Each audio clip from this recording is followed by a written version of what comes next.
Hello, hello.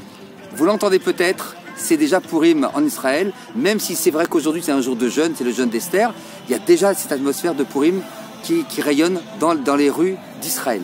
Alors, mais de quoi on va parler? Alors, tout d'abord, je vais vous parler des 4 mitzvot de Purim, rapidement, très rapidement, je vais juste les citer, parce que c'est pour informer ceux qui auront besoin de lettres. Il y a 4 mitzvot qui commencent toutes par la même lettre, la lettre Mem, la lettre M. Il y a la Megillah, qu'on va lire ce soir et demain matin. Il y a le Mishloach Manot, les repas qu'on envoie à ses amis. Les Matanot Levionim, qui sont les dons qu'on fait aux nécessiteux. Et le Mishté. Le Mishté, c'est le repas qu'on fait de façon conviviale lors de Purim. Mais on ne va pas parler de ça du tout. Je vais vous parler d'une autre notion.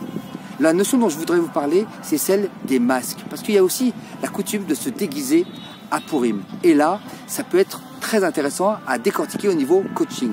Il y a 2 masques. Il y en a un qui est le plus et le masque qui est le moins. Alors le masque du plus, c'est quoi?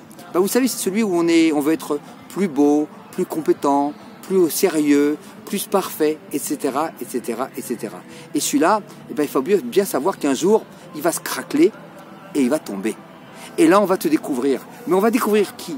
On va découvrir une personne extraordinaire parce que nous sommes tous spécifiques et extraordinaires.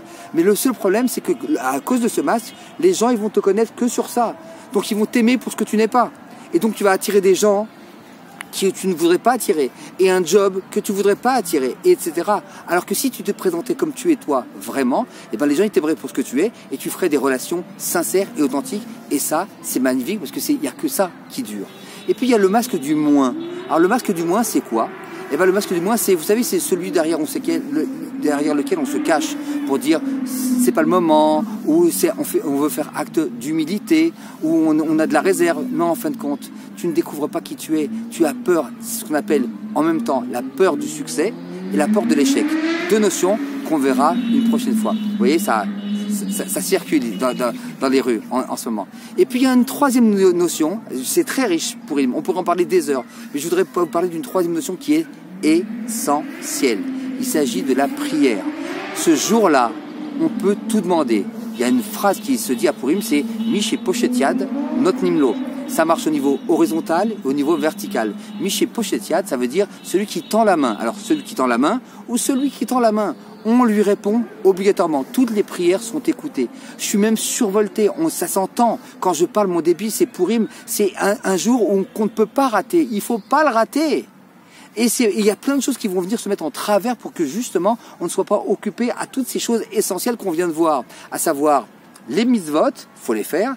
Et également l'introspection, pourquoi je me déguise et en quoi je me déguise. Ça sera une occasion d'une prochaine vidéo où les gens en privé, je leur en parlerai. Et également cette notion de prière, parce que c'est un jour où le décret a été complètement renversé, et même Dieu a inversé son décret qu'il avait décidé l'extinction du peuple juif, il l'a complètement renversé, et ça est devenu un jour d'allégresse et de joie et de simra.